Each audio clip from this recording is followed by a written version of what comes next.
time for the Easy K Show. Tonight, the year is halfway over, so it's time to talk about the top 10 movies of the year so far.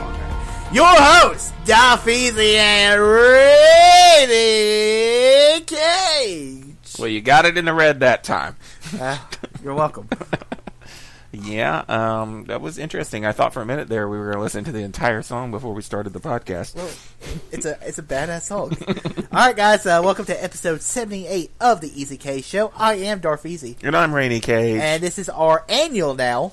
Woo! Once we do it once a year, 2 years in a row, annual. it's called an annual. Cool. So, this is our annual top 10 movies of the year so far. It's always a good time to think about, you know, the year's halfway over. We got 6 more months of movies. We still got the Oscar movies coming up. We still got the rest of the summer movies coming up.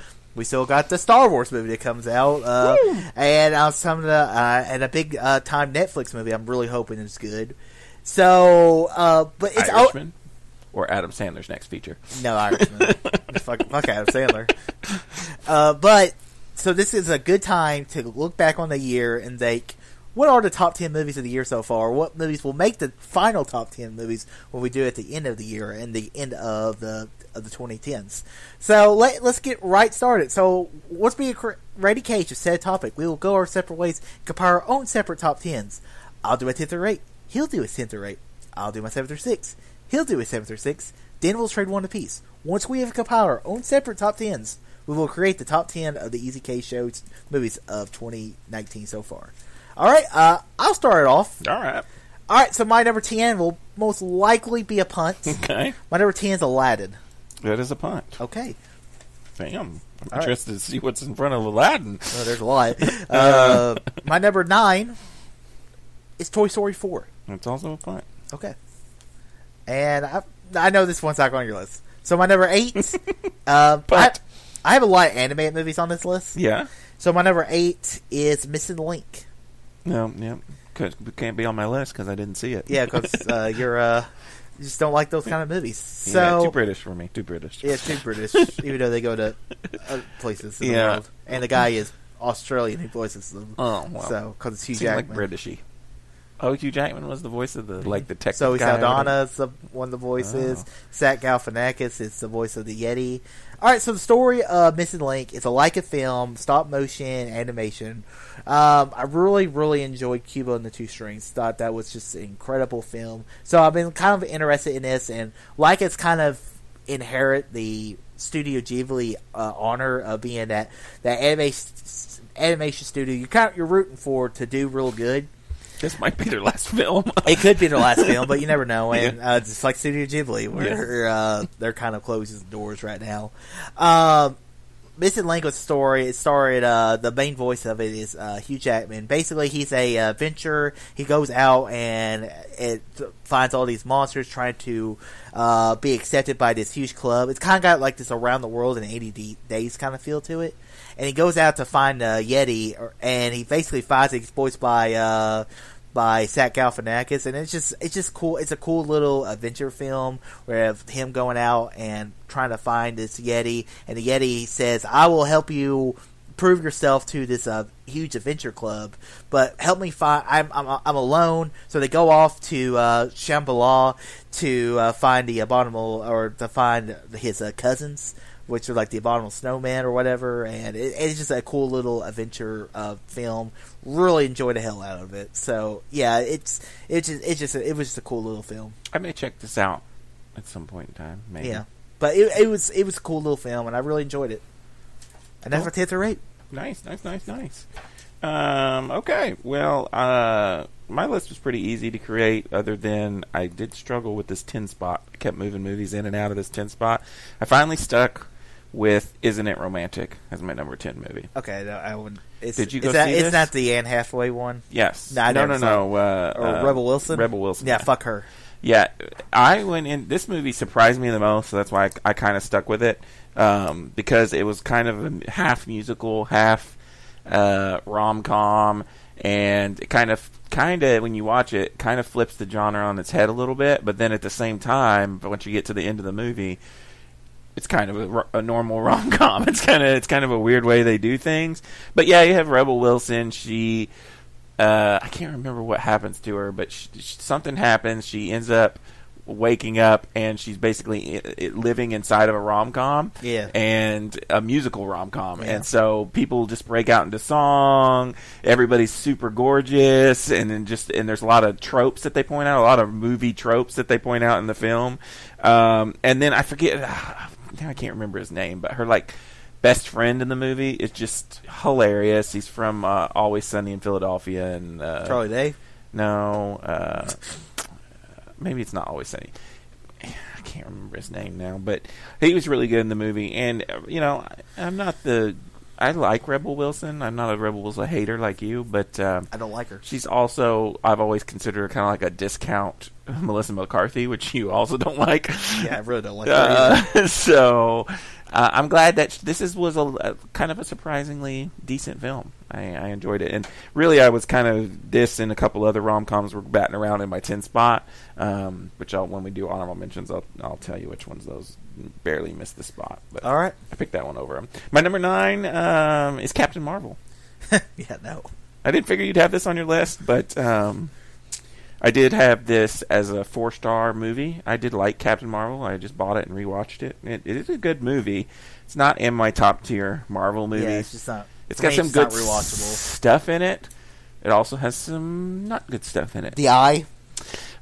You and that eye. It's so stupid. Does not bug me that much. Let's have a trusted subway. I lost an eye. That completely ruins a lot of great Sam Jackson 5 moments. seconds of the movie, and it's not that big a deal. I don't understand. If he lost the eye, if one of the guys had shot him in the eye, and that they had trusted the ones that were disguising themselves, and he lost the eye because he trusted one of those aliens, that would have been a cool moment. But he's like, "Oh, look at you." Well, that's stupid. Yeah, there was that is stupid. More negatives for me than the eye. I mean, Brie Larson is kind of very stoic in this film and motionless. That would be a negative, and then the fact that she gets her powers way too easily and is super powerful for no reason. And able to control them really easily. Yeah. So. But other than that, there's a lot of really good comedy in this one. There's some good action scenes, and I did like overall Brie Larson as Captain Marvel, and I enjoyed this film better than the other Captain Marvel film that I have a feeling is on your list. This film has a lot like Doctor Strange to me. Yeah. Where I like Captain Marvel more in Endgame than I liked her in her own movie. That's basically the same way I would explain. I like Doctor Strange better in Avengers: Infinity War than I liked him in his own movie. Well, Captain Marvel makes my list at number 9. Okay. My number 8 is another movie you didn't see, so it's going to be The Upside. Okay. I mentioned this last week's podcast or this week's podcast because I guess they're coming out on the same week. I really like The Upside. It completely surprised me. It's Kevin Hart, Bryan Cranston. Bryan Cranston is paralyzed from the neck down. Kevin Hart kind of wiggles his way into becoming his kind of caregiver, even though he has no experience in caregiving or anything. And it's just this film about friendship and about... There's a lot of good themes in there, but Kevin Hart is really good, and it's not a normal Kevin Hart character. He's not crazy over-the-top Kevin Hart, just talking real fast. It's like a really different character for him to be playing, and the chemistry between him and Bryan Cranston is really, really good. And I remember walking out of the theater going, man, this is a good January movie, which is a rare thing to happen. So I doubt this list will make my eventual top 10. This movie, probably none of the 6 or up will probably make my top 10 eventually, yeah. But I enjoyed it enough to get it on the midway top 10 list. So there's my 10 through 8. All right. My number 7, Mm-hmm. Prepare to say those words, and for you to judge me fairly harshly. My number 7 is How to Train Your Dragon 3. Boo! Gosh, that is a punt. Yep. If I've never seen a punt. Okay, that's fine. My number 6 is Shazam! I knew this was going to make your list. And how you can like Shazam over Captain Marvel is another another weirdness that you have with movies. But go ahead, tell me. I love Shazam. Tell me what Shazam is. First off, the comedy. The comedy is just so hilarious. Like the parts whenever him and his new brother are trying to figure out his powers, and they're doing the superhero intestine. It's just so hilarious. It's literally the best part of the movie. I really like Mark Strong as the villain of the movie. That freaking conference room scene was incredible. When he's throwing it. I mean, it's just a bad guy being an evil bad guy. I mean, there wasn't much to it. There's just him throwing the stuff out. The stuff connected itself to the little small stuff connected to the DC universe, whatever the fuck it is right now, and it was taken very light of it. I mean, you had the Ben Affleck's Batarang. Yeah. You see Superman. You hear the John Williams theme was the. And then also the introduction of the Marvel family was awesome. Cool. I did not see that coming. That was cool. And I just had such a fun time watching this film. I had a smile from ear to ear the entire movie. And that's what movies are about sometimes. So I just enjoy the hell out of Shazam. I liked Captain Marvel better than this movie. I think the comedy is better than Captain Marvel, and I think Captain Marvel's character is better than this. So that's why I figured when I put Captain Marvel in this list, I think the villain is so over the top and has no backstory whatsoever. And he's a guy who was denied the power of Shazam, evil to be evil. And he has been honest. His father always looked at him bad. I mean, I've seen worse origin stories, and I really like Mark Strong as a bad guy. He plays good bad guys, so I thought he did a good job. I don't know, just a difference of opinion. I guess so. You're just wrong. That's fine.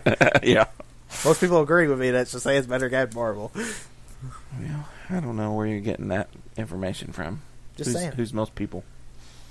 Do it. Who's most people? Most people. Okay.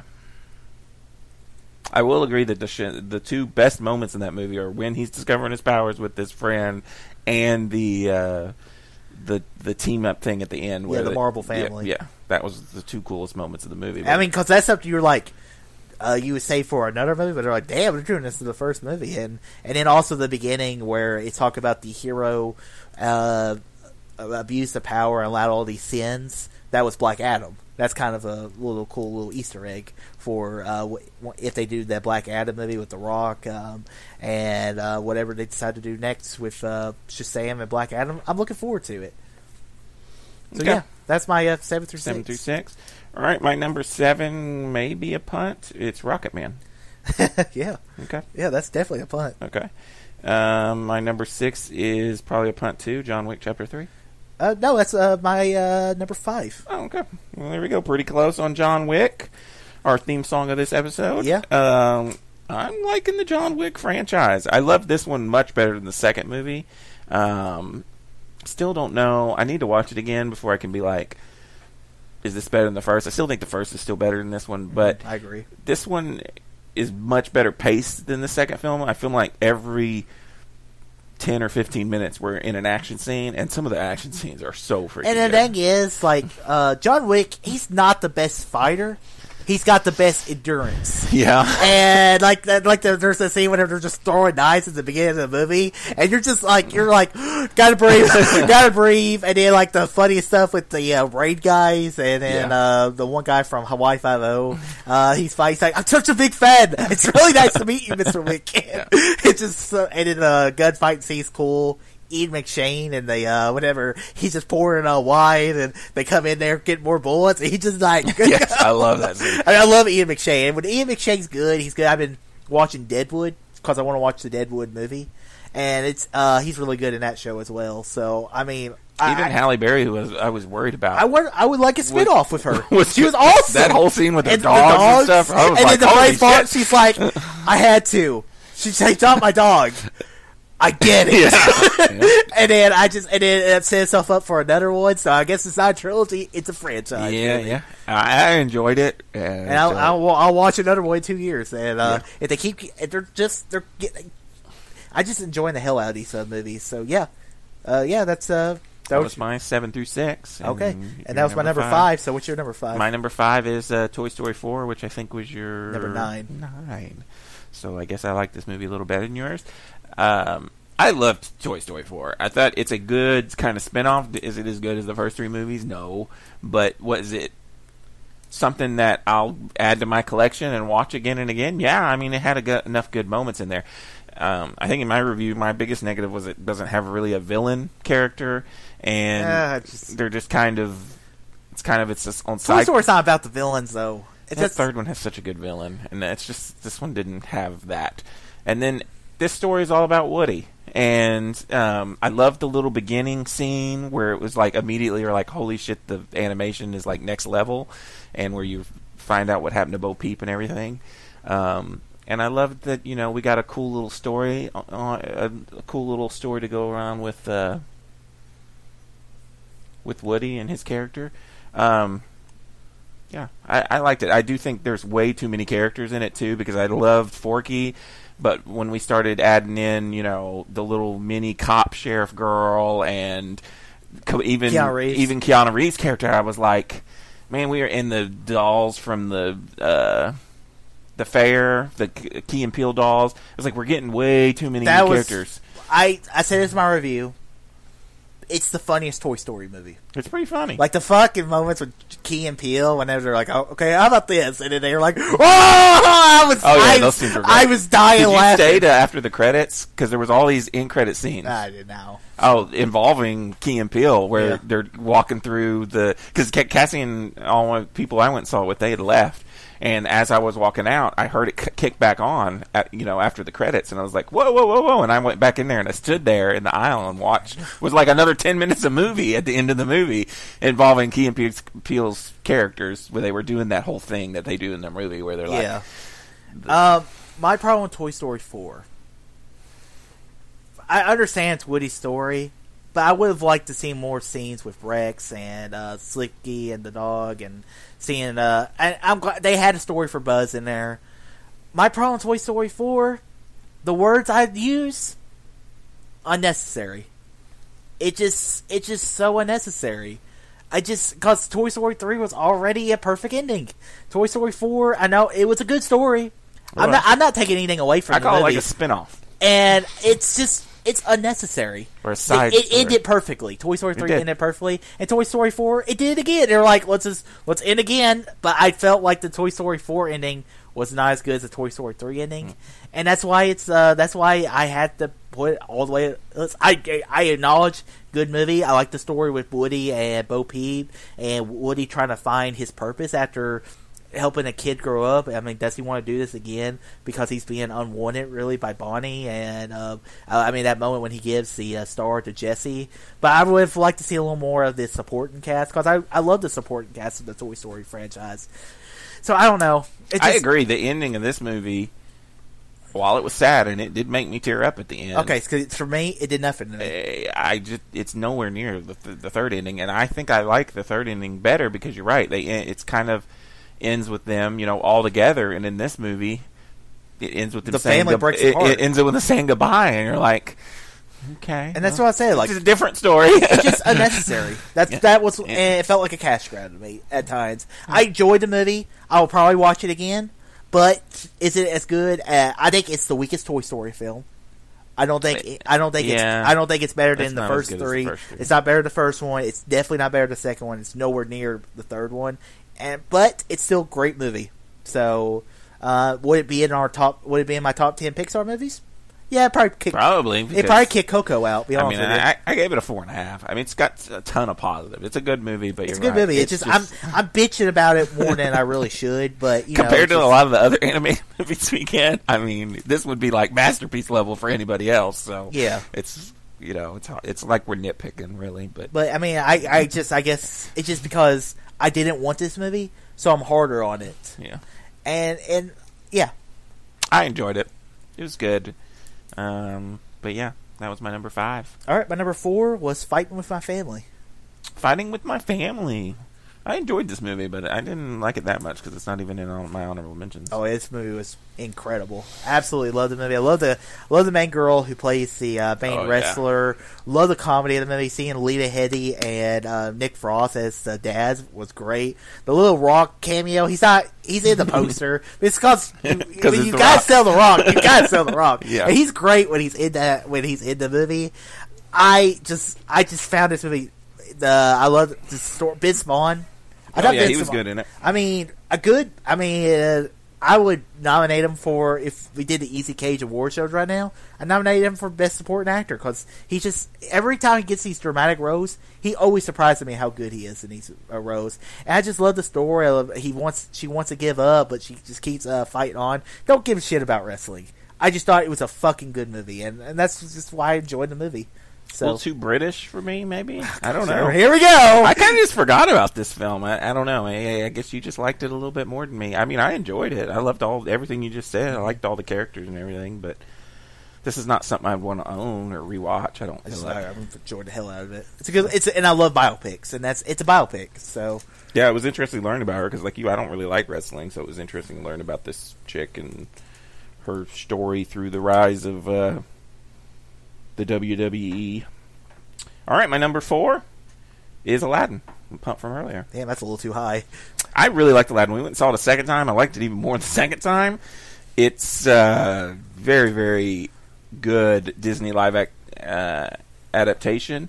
Might be my favorite one, which is crazy, because I remember when we were getting ready to go see Aladdin, and we were kind of like, is this going to be another bomb for Disney? Because we had Guy Ritchie directing it. Dumbo was ugh. And I still don't think this movie is perfect, but even like Jungle Book and Pete's Dragon, which I really did like, those movies weren't perfect either. And this one feels like a very true adaptation of Aladdin. Like, yeah. They didn't change too much. The music was really good. Everybody who's in it, I really liked. Will Smith does a good job doing his own genie. And this is from somebody, maybe I like it more because I'm not the hugest Aladdin fan, but we do have Lion King creeping up on us soon, so yeah. I like the movie. I like the songs. I like the new song they had. I do too. It's not better than the original, and it's kind of like, for me, I compare it more to Beauty and the Beast more than anything, because it is the same thing as Beauty and the Beast. It's the same story, new songs in the movie, and yeah, it's just a retelling of a good movie. And is it as good as Beauty and the Beast? No, it's not. See, and I don't think I liked Beauty and the Beast, but that would, to me, Pete's Dragon and Jungle Book are better than that. Yeah, well, you're wrong. So, Jungle Book's probably, you're not wrong about Jungle Book. Pete's Dragon never saw it. Don't really. So you can't have an opinion on it. Yeah, I could. I can. And opinions are opinions. So you can't have an opinion on a movie you've never seen. Sure, I can. It's the dumbest thing I've ever heard. Anyways, I enjoyed Aladdin, but yeah, it's way too high on your list. Well, I liked it. All right, that was your number 4. That was my number 4. My number 3. This could be your number 1 or number 2, or it could be number 3. Avengers Endgame. Stupid. Way too high on your list. It's my number 2. Okay, well, we can talk about it. Okay. All right, so yeah, Avengers Endgame ends the perfect 11 years in the making, a story, part 2 of a part 1 movie of. Was the movie of the year last year. Sir. Disney did away with the parts. But it is part 2 of part 1. Once I get Avengers Endgame on Blu-ray, I'm going to watch Avengers Infinity War, and then I'm going to watch Avengers Endgame, because it's part 1, part 2. It absolutely is a part 1, part 2 movie, no matter what you want to say about it. And there's nothing wrong with part 1, part 2s. Movies like Hunger Games, Twilight, milked it. Absolutely milked it. The Harry Potter movies made good. You could tell this was definitely needed to be 2 separate films. Yeah. You couldn't fit all this into one movie. Right. But just because they did away with part 2 doesn't change the fact that it is part 1, part 2. It's just incredible film, seeing where the characters go, see the end Iron Man. That last battle was just incredible. I only saw the movie once, and I really want to watch it again. But it was just so much fun, and some heart-wrenching moments. Seeing when Iron Man dies, a tear goes down my eye. I was really sad, and then the torch being passed on to the next generation of heroes, with Bucky, with Spider-Man, and other characters. They did things I wasn't expecting, like doing a 5-year time jump. That's something I did not think they would do. Yeah, and then I'm surprised it didn't go back to that 5 years before. Right. Some of the stuff is still confusing to me. Like, there is, yeah. Like, there's some very it's time travel. Yeah, it's just timey-wimey, wibbly-wobbly time stuff. Yeah. From Doctor Who would say. I enjoyed the movie. It just, It's not as good as Infinity War. It's not. And some people say it is. They're wrong. Yes. I just think Infinity War it's just a better complete movie. And gang, you have to watch Infinity War and Ant-Man and the Wasp to get Endgame. So I loved Endgame. It's definitely in my top Marvel movies. It's not as good as Infinity War. You're right. I don't think so. Anyways, I mean, everybody has a right to their own opinion, but I've only seen it twice, but it's good. It's emotional. I just think Infinity War is paced out better, and the humor and stuff in Infinity War just works better. But, yeah. And the ending of Infinity War, I think, is just crazy. But Endgame has got some awesome moments too. It's very emotional at the end, and like I said, I was so worried about things like Gamora, bringing back Gamora, and the way they did it just really worked for me. Yeah. And I think that was the only way that I was going to come out of there, short of just her being dead, which was not going to happen. And the funny moments of turning Thor fat. That was awesome. That was hilarious. Yeah, I like it. And it was going to be. I'm hoping they actually do stick to it, where have him in Guardians, do the Asgardians of the Galaxy. That would be cool. He says he's up for it if they do go that route. Yeah, I mean that's cool. It's crazy. We didn't mention it in our news stories, but Marvel's going to do the whole Phase 4 at Comic-Con this year. Well, so yeah, but that's I'm excited. There's no point talking about that as a news story because we don't know until after they do it. Yeah, until after they do it. Yeah. So I'll be interested to see, how on our next movies and stuff, because we kind of have an idea. But I would be interested to see them say, "Hey, Guardians of the Galaxy is coming out this year, and yes, Thor is going to be in the movie." Hell yeah, that would be cool. I still have problems with. I know I'm the minority, but I don't care that James Gunn's coming back to do Guardians 3 because I did like Guardians 2. I don't think Guardians 2 is as bad as you make it out to be. I just don't like James Gunn's direction of the movie. I think it's my problem with the movie. I'm not a huge Guardians fan either, but we are definitely in the minority because some people put the Guardians movies above all others. I mean, I like the first one. I think the first one's incredible. The second one for me, it's just a misfire. But yeah, that was my number 2. Your number 3? That was my number 3. Yes. What's your number 3? My number 3 is Us, which I'm guessing is your number 2. That's a punt. Okay. So yeah. Okay. I'm glad. I was like, he's probably not going to have this. What, Us? No, yeah, I love Us. We'll talk about it in a minute. Oh, so okay. my number 2 is Rocket Man. That was my number 7. Yeah, this movie blew me away. This movie just blew me away of how good it was. Comparing this to Bohemian Rhapsody last year, not even comparison. This movie is way better. This I love Taron Egerton as Elton John. I mean, Taron needs to get nominated for an Oscar for this film.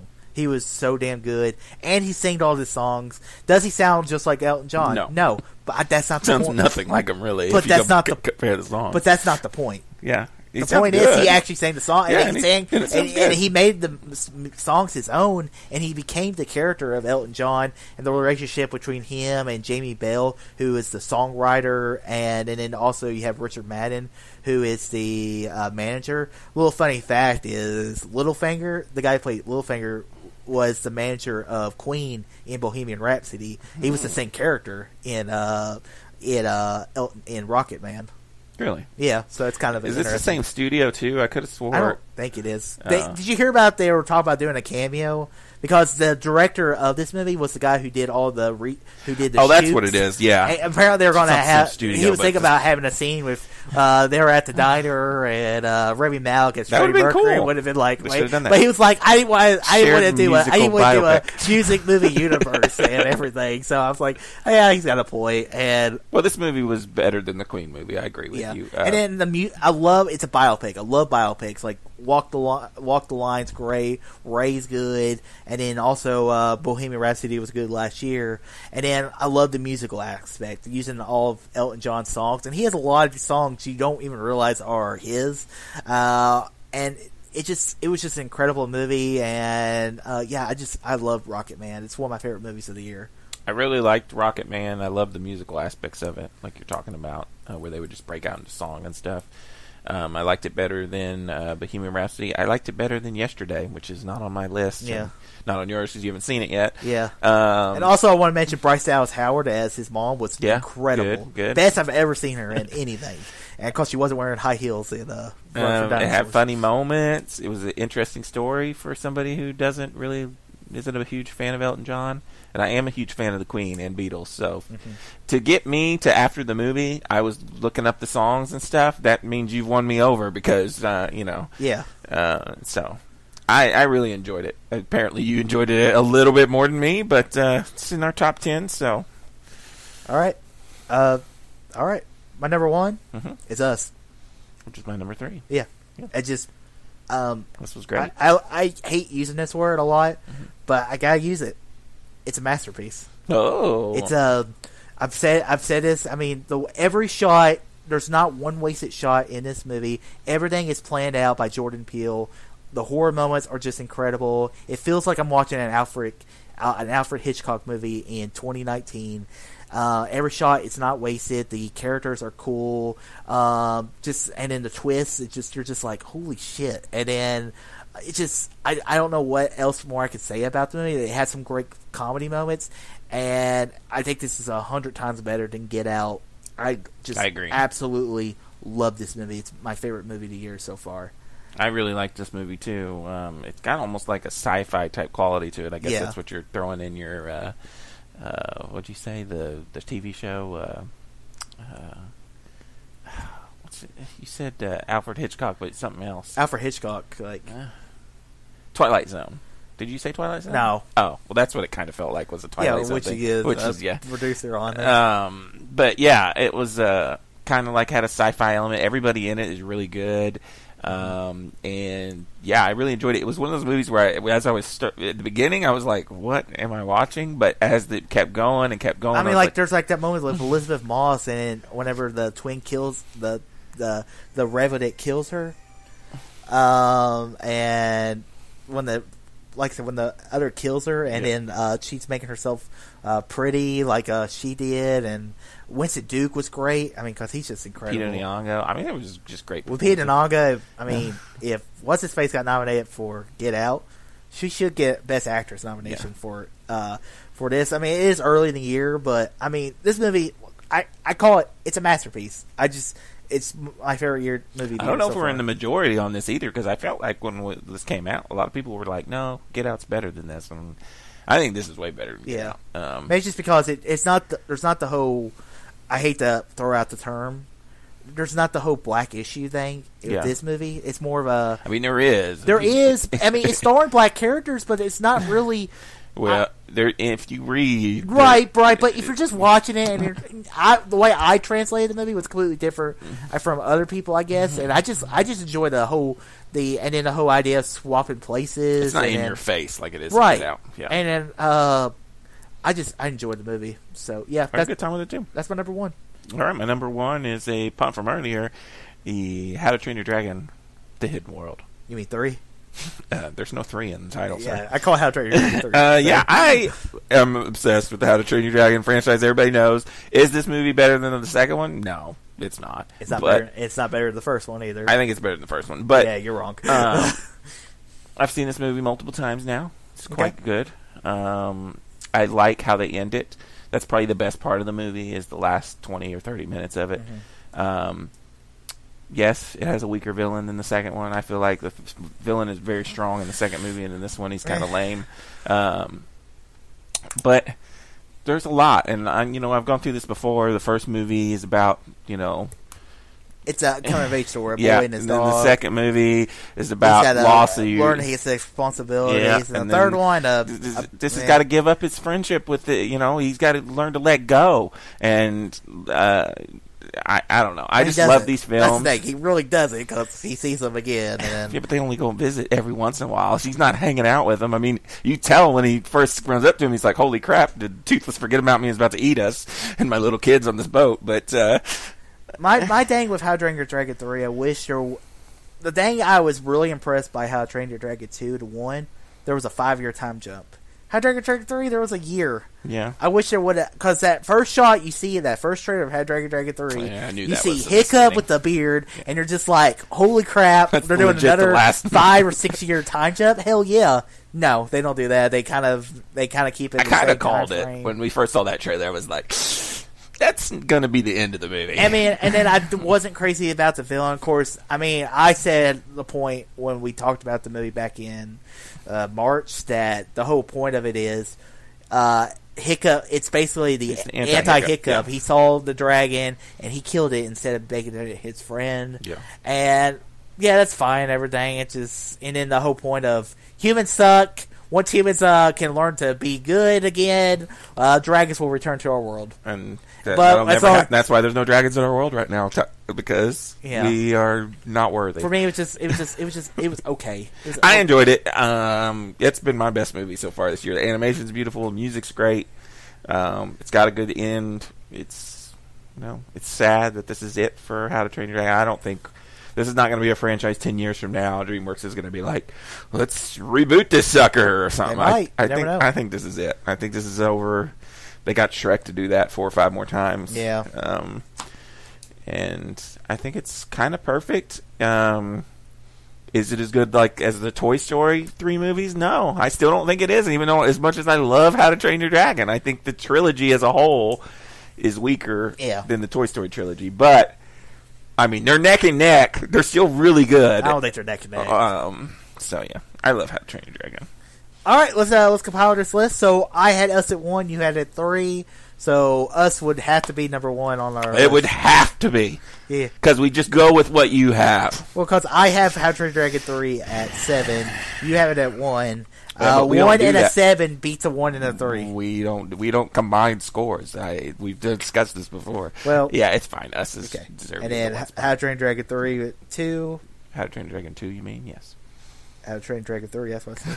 How to Train That's Your it. Dragon, The Hidden World. I hate when they do that. It makes me mad. Like, at least John Wick. They added the chapter 3. Yeah, they added the chapter 3 and then have the stupid subtitle. But I wish they would just stick with it. Just make it chapter 3. We don't need the All damn right, subtitle. so number 3, I had In-Game at 3. You had it at 2. So obviously we put In-Game at 3. Yep. Sounds good. In-Game. All right. I had Rocket Man at 2.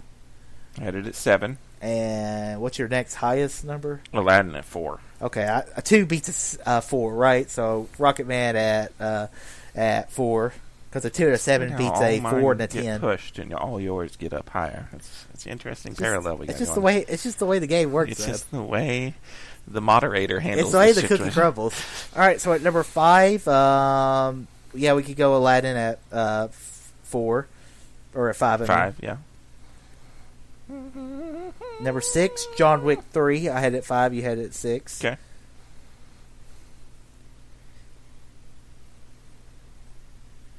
And Toy Story 4. Yeah, I guess. That's our last commonality. Yeah. Yeah. I did it at 5. What do you have it at 9? Yeah. So that works out pretty nicely. So now we just got 8, 9, 10. Yep. All right. So what's your highest? I would give it Upside. You know, if I Well- only got one more in there, that'd be the one Okay, I'd I have Fighting with My Family at number 4, so that should be number 8. Yeah, since it's I agree. such a high number. Yeah, my Upside's at. Wait, do I have something else in here that you don't have? We'll run off your list real quick from 1 to. No. We got all these. How to Train Your Dragon, Avengers, Us, Aladdin, Toy Story 4, John Wick, Rocket Man. Yeah. Yeah, those are all in there, yeah. So, yeah, Upside would be my next one. And what number is that? I had What's it yours? at 8, Okay. so So 9, I guess, Upside. and then we just have 1, which I don't really... all right. What do you have left? All I have left is Shazam, and that was my number 6. Okay. See, my last 2 were 9 and 10, so... Yeah, so I think by theory, your Shazam should take that spot. But remember that later on down the road. When you try and jack a 10 up and then last spot when I have like 1 down in the 4 or 5 area.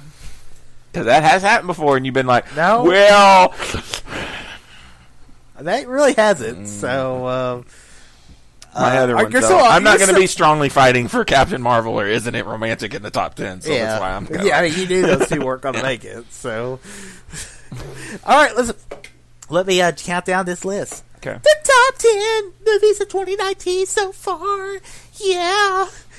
At number 10, Shazam! At number 9, Upside. The Upside. At number 8, Fighting with My Family. At number 7, Toy Story 4. At number 6, John Wick Chapter 3. At number 5, Aladdin. At number 4, Rocket Man.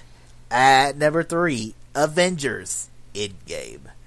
At number 2, How to Train Your Dragon 3. And the number 1 movie of 2019 so far is Us. Alright, interesting list. I've seen 9 out of 10 of those movies that are on our final list. So, Cool. honorable mentions. You have any? I had Always Be My Maybe. The Netflix. Yeah, that was in rom-com. mine. That was in mine too. Okay. I had Booksmart. Okay. Which was pretty good. I had Anna, which I saw yesterday, which I actually surprisingly really liked, and I had Yesterday. Okay. Because there's things in that movie, like Lily James is so freaking good in that movie that pushes it to be a fresh She's movie always for good. me. She's I good mean, in everything. so like when I was watching the movie, I was like, I need to redo my top 10 actresses of all time list because she's on that list now. After Yeah, this you can't movie. do that. After You this, can't do that list because you haven't seen She's, the great actresses like she's jumping up my list. You haven't seen Katharine Hepburn, Audrey Because I'm Hepburn. not, I don't go pre-80s. Yeah, because I don't care about those you're an actresses. idiot. All right, my only honorable mentions. How about actresses that are working today? How about that? Okay, then you can do that. Okay. Okay. Any I had honorable mentions? Pokemon Detective Pikachu. Nice. Was really close, but Yeah. Aladdin, I barely kicked it off, and then I also had Glass. So I really enjoyed that movie. So alright guys, that ends another episode of the Easy K Show. This was episode 78. Make sure you check us out every week here on the Darth Easy YouTube channel, and always check out All Things All Too Easy. Peace out.